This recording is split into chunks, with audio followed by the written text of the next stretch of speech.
عشق همین شیرینی‌ها رو از کجا گرفتی؟ خیلی خوشمزه است. گرفتم. خیلی عالیه. این کیه؟ پناه همه دیگه. پناهه؟ سینا دیگه. سینا. الو؟ سلام عشقم. زنگ میزنم بهت عشقم. فدات شم. خدا. عشق پناهم سیبش کردی. از کی تا حالا پناه؟ چشمام داره زنگ میزنه. سامیه خب دیگه. بچه یه لحظه. جانم اصلم. آره عزیزم با دوستامم. خودم بهت زنگ میزنم. فدات شم. خدافظ. چشمام سیبش کردی. ژلوفنم زنگ میزنه. ژلوفنت کیه؟ محمد.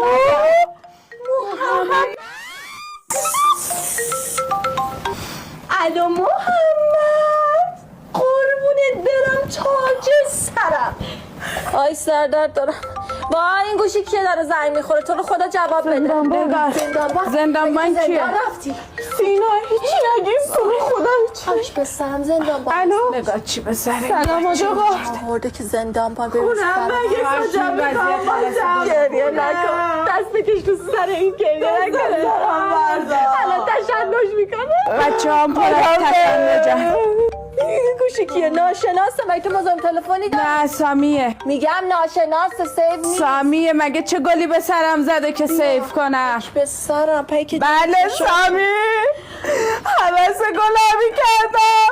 گلابی با پنجم سرخ. نمیگیری؟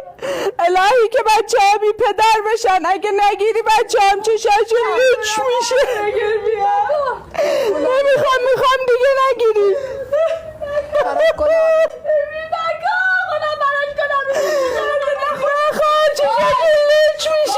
وای سرم بیشتر درد گرفت. قرص اعصاب زنگ میزنه. وای قرص اعصاب. کی میخواد بشه؟ محمد. ایشالله بیمیری. الو چته؟ ولم کو. دوستام اومدن بیشم. ولم کو سردرد دارم. خداحافظ. ویران کارد بیایید گوش بذارید که من خورد و خمیر خدا لعنت من کنه روزی که عاشق سامی شدم.